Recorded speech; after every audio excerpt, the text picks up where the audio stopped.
Now on CoastTV News.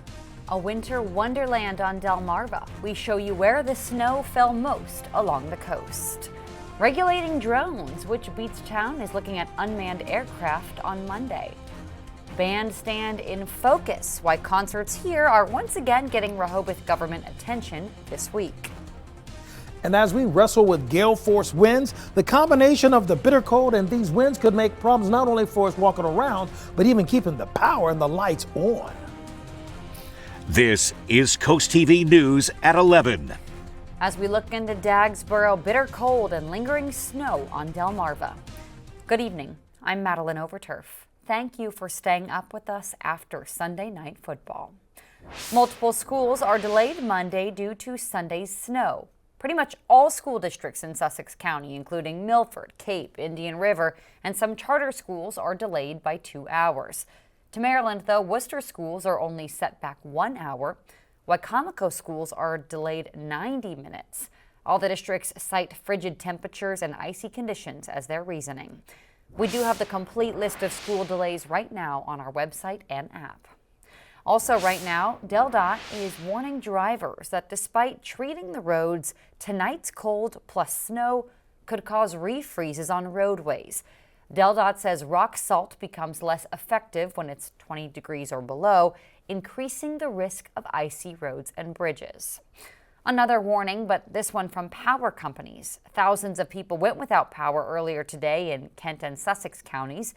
And the Delaware Electric Cooperative says more outages are possible with gusty winds and ice on trees. Now, those could be knocking down power lines and knocking out power. Let's go ahead and take a live look outside as we turn it over to our First Alert Chief Meteorologist, Paul Williams. Couple of things to keep in mind. We have a unique cold weather advisory that's been activated for the southern portions of the Delmarva Peninsula because it's combining with the temperatures dropping rapidly and the wind staying very feisty coming out of the northwest. So by the time we get into the midnight hour, we're looking at 37 to possibly even 40-mile-per-hour winds coming out of the northwest. Those winds are strong enough to cause problems with actually swaying some of the power lines. And then the moisture we've had today, freezing on top of those lines, making for it to possibly set the stage for us to really see those lines snap. Then we have the problems with the wind chills because we're looking at a wind chill of 3 to 4, perhaps even as low as 2 going into the late night hours. Look, so we're going to drop to 2 for the wind chill in Milton by 5:30 in the morning, 3 in Ellendale, Georgetown, and 4 in Millsboro. Paul, thank you. Now, in case you missed it, here's a look at some of that snow. First, let's take you to Rehoboth Beach, where it was blanketed in snow. The boardwalk and the sand completely covered with the wintry wonder. It was the same scene in Fenwick Island. You can check out the snow on the beach right there, covering the dunes. And there was a peaceful scene just a bit up on Route 54 as well. In our viewing area, Milford saw the greatest amount of snow, cars and neighborhoods completely covered. But it wasn't the snowfall, but people out in it that was causing concern. Bad drivers. Gas trucks are running fast, and you got to watch that. And again, Milford schools are among those on a 2-hour delay due to the snow. The city of Lewes is looking at how to regulate drones. That's part of its Parks and Recreation Commission agenda Monday night. The agenda states Lewes will look at Rehoboth and Bethany's codes before drafting its own. Both Bethany and Rehoboth have restrictions such as when and where drones can operate. The Maryland Department of Transportation State Highway Administration is warning drivers about upcoming road work on the OC Expressway. Crews will begin patching pavement on 90 on Tuesday, at 90 at 50, and also 589. Work is going to run 9 to 3 until Friday. Let's show you some images of concerts at Rehoboth Beach's bandstand in the summer and how crowded they get. This week, Rehoboth staff is recommending the city have stronger enforcement to keep sidewalks and business entrances cleared during concerts. A proposed ban on parking in the horseshoe by the bandstand after 6 p.m. on concert nights is also up, as well as better communication about temporary traffic changes. A number of businesses near the bandstand say those concerts, like the ones you saw, are actually bad for business because nobody comes in to shop during the concerts or others can't get to their stores. As a result, the city is considering some changes to its summer concert series, like potentially shifting concerts to weeknights instead of current Friday through Sundays, moving the time of the concerts, or even reducing the number of concerts held. Now, the city did meet Monday to listen to the concerns of local business owners and members of the community, and the ideas we just shared, suggested by staff, those are coming up on Friday, and Coast TV's Drew Bellinger shows us what else prompted that move. This is the bandstand in Rehoboth Beach now. This is what it looks like in the summer during summer concerts. Some businesses say these crowds create a financial burden by making it hard to get to them. Rehoboth Beach commissioners discuss concerns about overcrowding and parking issues. So there's a lot that could be done. Linda D. Dominicus, manager of Seafine, says bandstand events are wonderful, but they make stores hard to get to. People were parked in front of our store on Wilmington Avenue Friday evening. Those same cars were there Saturday morning. However, some stores like the Spice and Tea Exchange of Rehoboth see a boom in business from the events held at the bandstand. I feel like as long as the service is fast, and we can get them in and out, like they applaud that. City commissioners will get more data on bandstand concerts and their effect on businesses before making a decision. In Rehoboth Beach, Drew Bellinger, Coast TV News. Monday morning on Coast TV News, tune in for coverage on the dangerous cold, including those most vulnerable. And then coming up Monday evening, Bethany Beach wants upgrades. How much money the town is seeking in the name of safety. That on Coast TV News. And there's a couple of layers concerned with the cold that we have from Dover all the way down to the beaches. We'll talk about that and just how much snow we did receive coming up in a moment. And after that, walking in the cold, where Dorchester County has opened up emergency shelter. Don't go anywhere. We're back in just 60 seconds. As we recover from the snow from earlier today, we have to get ready and get set for some serious problems with the winds being so active and so feisty that they could cause some problems even with the power staying on in some places because we're going to be so cold as well. Well, in Lewes right now, we're staying really clear. Here's a look at how things were when we forecasted, okay? This is the forecast. We were calling for 1 to 2 inches where you see all the white right here and where you see the blue 2 to 3 inches there, really impossibly covering the Bridgeville area. And that was going to be the cutoff. Well, how did we fare? Well, the bottom line is we really hit it on the numbers. I mean, we're looking at 1.25, nearly 1.5 here by Seaford, and 1.7 right here over towards Bridgeville. So we hit those numbers pretty dead center as far as the amount of snow that we received. Now, keeping in mind, just kind of listing it for you, we had 1.7 in Bridgeville, nearly 1.5 in Seaford and Ellendale, and then we had over an inch for us in places like Nassau as well as Laurel. Lewes had just 1/2 inch. Now, to the north, we had as much as 6 inches of snow that fell in the most northern tip of the state, just in case you wanted to know. Temperature right now, not playing around. This is literally face hurt kind of cold here when you go outside. We're looking at 19 degrees for us in Rehoboth and Milton, as well as Milford, Reading, and then Bridgeville. Then you combine that with the winds right now racing out of the northwest between 29 to 23 to even 39 miles per hour. That combination makes for a miserable situation. It already feels like 2 degrees right now in Indian River Inlet. We've dropped to 7 in Georgetown as well as Millsboro, and we feel like 8 degrees in Lewes as well as Milton. And the wind's not going to stop. Gale wind warnings active for Slaughter Beach, Broadkill Beach, Lewes, meaning we're watching out for 45-mile-per-hour winds, and that's going to be the case for us for the coastal region of Sussex County as well. Then we have the unique cold weather advisory where it's really warning us about the low wind chills that we have. We have a couple of lingering flurries that they're breaking up rather quickly. Now it's all about the cold that's pushing through at this point, and we have gale winds on the other side of the peninsula as well. So it makes for an amalgam of just absolutely cold and uncomfortable conditions, at least for the next couple of days. 40-mile-per-hour wind gusts. That's what we recorded in Salisbury, a 44-mile-per-hour wind gust in Ocean City. Wallops Island, a 45-mile-per-hour gust. For mid-morning Monday, out of the northwest it comes. Dry, very punch and impactful cold air, and we're looking at 30-mile-per-hour winds for us along the beaches, and that flow out of the northwest stays consistent for Monday. We'll have temperatures reaching up to freezing, then you tack on the winds out of the northwest. That makes for a bundled up for sure kind of day. Now, the precipitation carries out towards deeper water, and we're going to get rid of that pretty quickly. That's not going to be a major concern, but that cold is. 3 by just after midnight, and we're going to drop down to 2 in Milton. We've already had 2 at Indian River Inlet, and so we're going to stay at lower single digits all Monday. Going into Monday evening, we'll get a chance to, catch this, warm up to 14. Yeah, that's crazy. So our freeze potential for the next 3 days in a row, we're going to have a chance of refreezing happening on Monday, Tuesday, and Wednesday. Start to thaw out a little bit by Thursday, but after that, finally we'll thaw out for real going into Friday. Thank you, Paul. But before that, Dorchester County has declared its extreme cold plan. It begins Sunday evening and continues into Monday morning.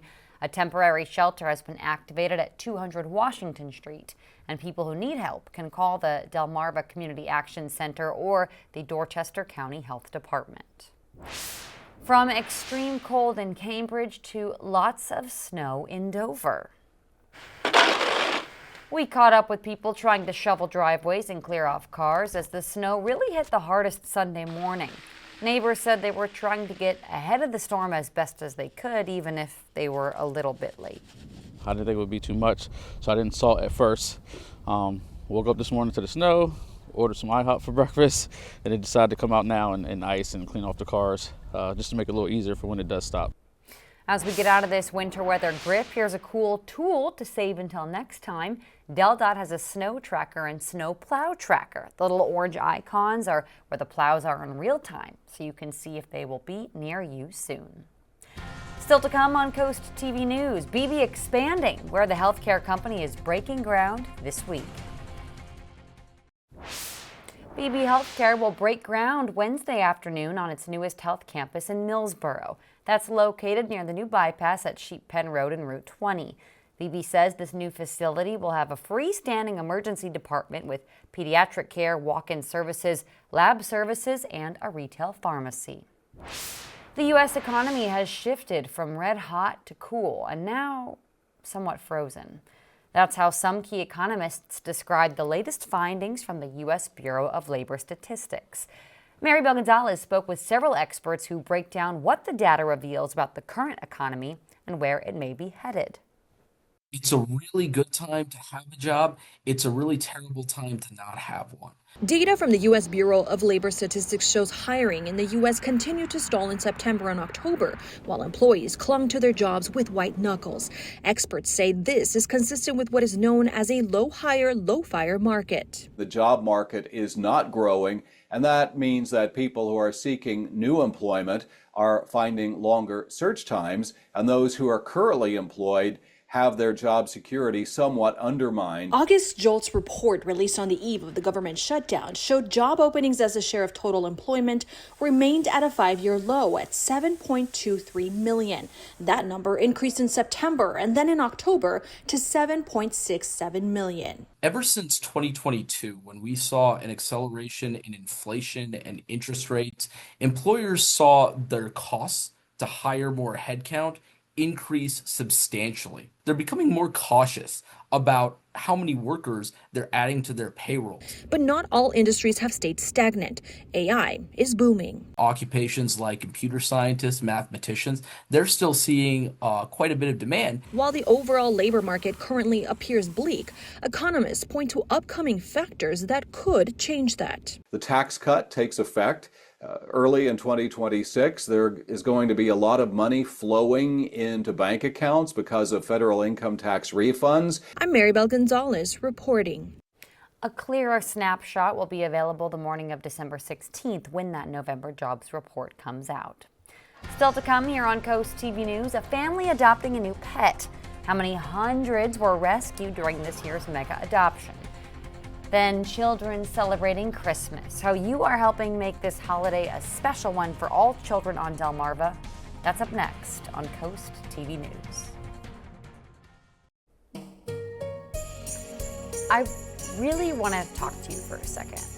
I want you to imagine you're a child and Christmas is just another day. And maybe that day is one where you don't know if you're going to get a meal, or maybe you just want clothes for Christmas because you've outgrown your coat, or your shoes are tattered, or you're getting bullied for wearing the same outfit day after day. That is the reality for many children in need, including right here on Delmarva. And that is why our Bless Our Children campaign gives money to nonprofits who purchase gifts for those children. So when you hear all these names in just a minute, keep in mind, this is not just an honor roll. It's something that's making every child get to be a kid, even just for Christmas. From the bottom of our hearts, thank you to the businesses, groups, and individuals who have stepped up to the Shell Brothers Challenge of donating at least $1,000 to the Bless Our Children campaign. We'd like to recognize those friends now by reading the Shell Brothers Honor Roll in order of amount given in increments of $1,000. Friends and family of Captain Bob's Oyster Roast. In loving memory of Stacy Dorsch. Atlantic Community Thrift Shop. Boggs Dish Haroon Post number 123. Ocean City Elks Lodge number 2645. Clark & Sons Garage Doors.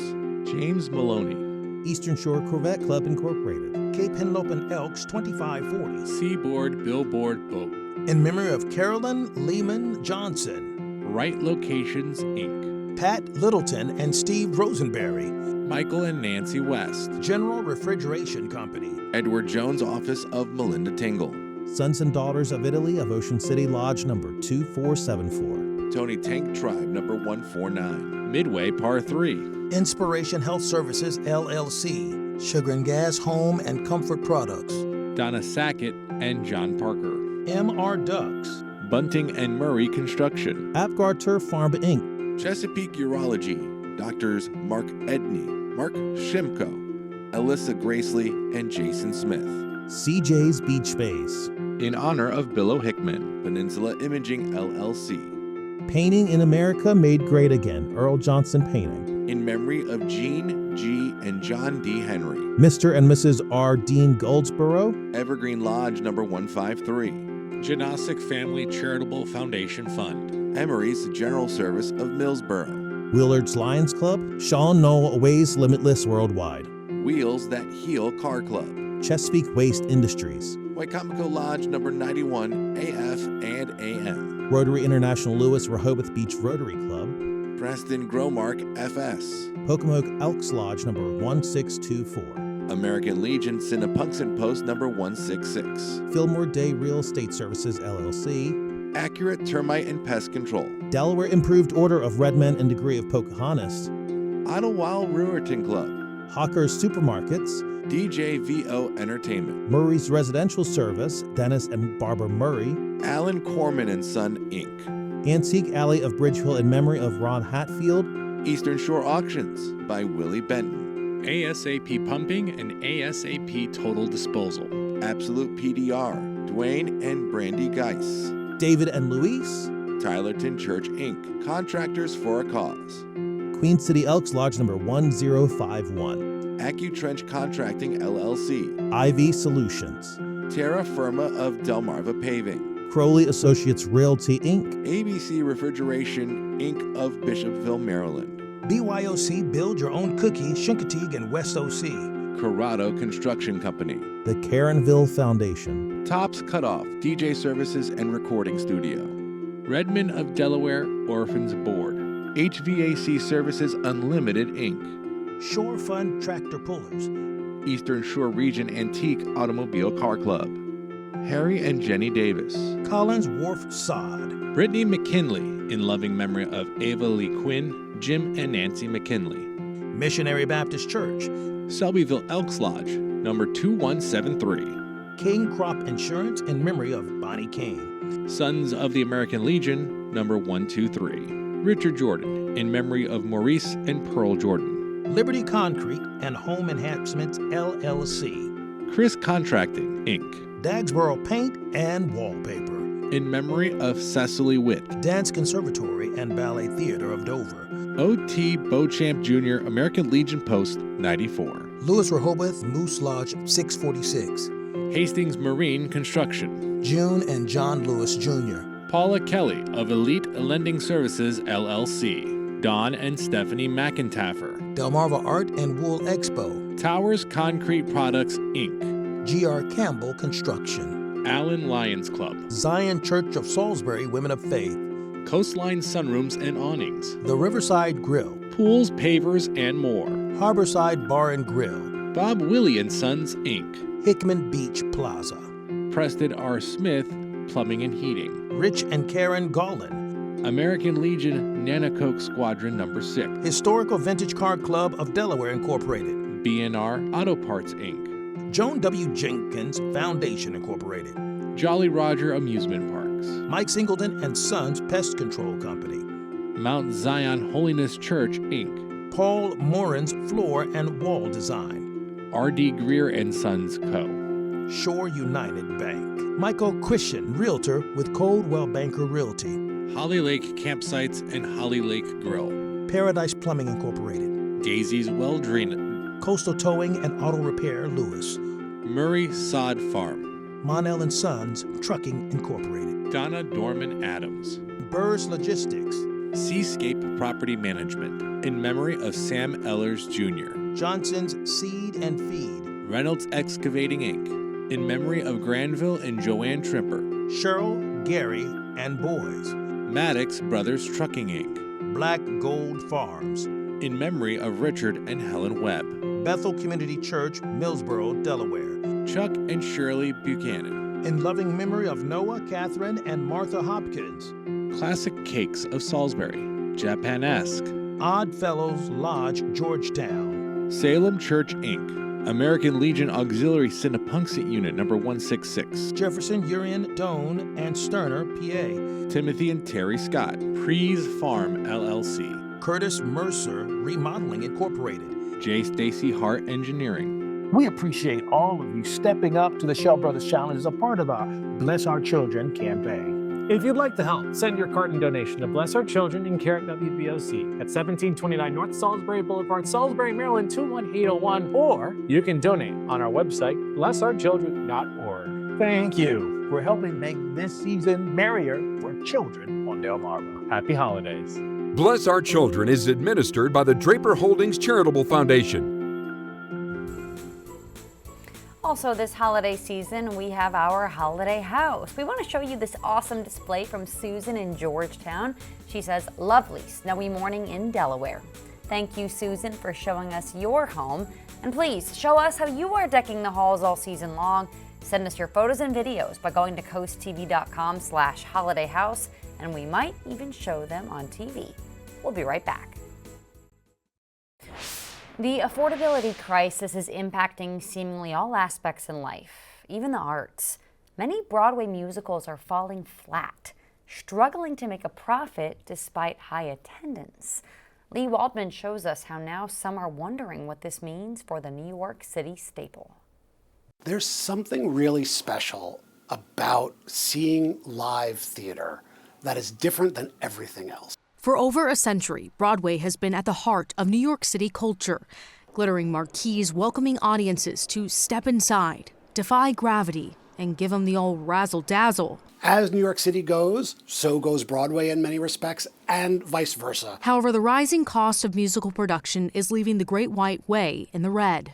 According to the New York Times, of the 18 musicals that opened last season, none made a profit as of late September. Jason Lax, president of the Broadway League, says he expects only 1 in 10 shows will make their money back. It's only gotten harder since the pandemic. We are not, immune from the same cost pressures that affect lots of industries. He credits much of that to skyrocketing production costs, while ticket prices have only risen slightly over the past 10 years.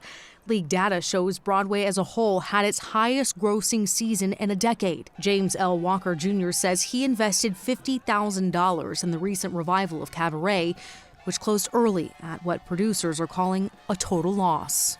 When you look at a play that's grossing an upwards of nearly $100 million, it's hard to explain how we didn't make our money back. In August, Walker filed a lawsuit against the show's producers with the New York State Supreme Court, alleging breach of contract and what the suit calls a deliberate scheme to strip him and other investors of their money. Obviously, we want our money back, but yes, a major consideration is how do we change the overall infrastructure. ATG Entertainment, the defendant in the lawsuit, would not comment on active litigation but has previously denied any wrongdoing and filed a motion to dismiss the suit. While traditional Broadway musicals are struggling to find a solution to their money problems, off-Broadway, fan favorites like Phantom of the Opera are being reimagined. drawing in crowds for an interactive experience. This is a part of the show that's not in the Broadway performance of it. Broadway legend Andrew Lloyd Webber helped produce this $25 million experience, which takes place in an old 6-story art shop where the audience don masks for 6 nearly simultaneous nightly shows, thrusting them into the Phantom's world. We are doing everything Broadway does, except we're even doing it more. Producer Randy Weiner doesn't plan to bring his show to Broadway, and he's not sure if this concept is the solution to Broadway's financial woes. But as a lifelong New Yorker, he is sure of one thing. I am not worried that Broadway won't figure out its model because it's an incredible New York experience. That's something that's not going anywhere. Lee Waldman, New York. The Brandywine Valley SPCA had its mega adoption all weekend, and 943 animals have a new home. At the event, all adoption fees were $35. The event helps clear out shelters to help more pets in need.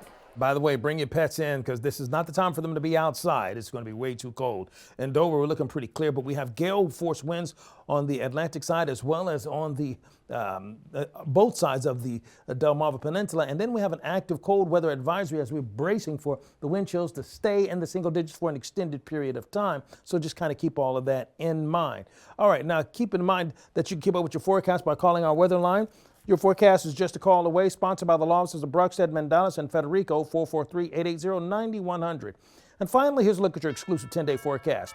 Okay, so we're going to be crazy cold tomorrow morning and for Tuesday, Wednesday, but we are going to warm up nicely by Thursday. Paul, thank you. And thank you for joining us here for Coast TV News after Sunday Night Football.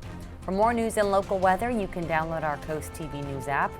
We'll see you in just a few hours for Coast TV News today, starting at 5. Have a great night.